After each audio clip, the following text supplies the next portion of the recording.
My name is Gemma Kosh. I am Innovation Manager for Electronic New Product Development as part of the Innovations team at TTS.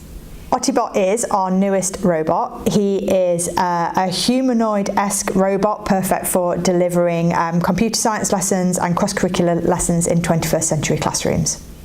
Oti-bot has been developed to prepare learners for the future, where they perhaps will interact more frequently with humanoid robotic devices. It's important that children become familiar working alongside those types of devices, so Oti is the perfect educational robot for younger children to have those first experiences. When we were designing Oti-bot, we realised that whilst perhaps the computing curriculum hadn't moved on, the world had moved on since the computing curriculum became fully established. So there are new technologies that children need to learn about to be successful in their future lives. Things like emotional intelligence and machine learning and facial recognition.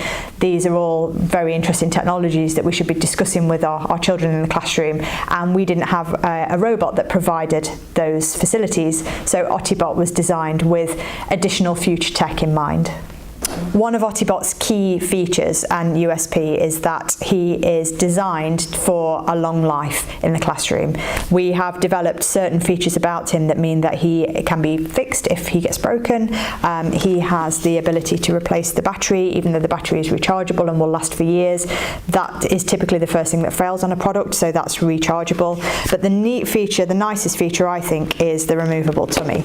So the tummy just comes off nice and easily, and then we have other tummies that can be added to the robot that have different features and allow for different ways to use the robot in the classroom. So the ability to draw on his tummy and to have a display there, to have input buttons, to pick things up and move things. I really feel that that allows for a wider expansion of how you might use Oti-bot in the classroom. And it's super easy to do. The children can do it themselves. You can move between tummies very quickly. You don't have to build anything, or you don't have to install anything for them to work. They just plug and play. And I think that's a really, really nice special feature of Oti.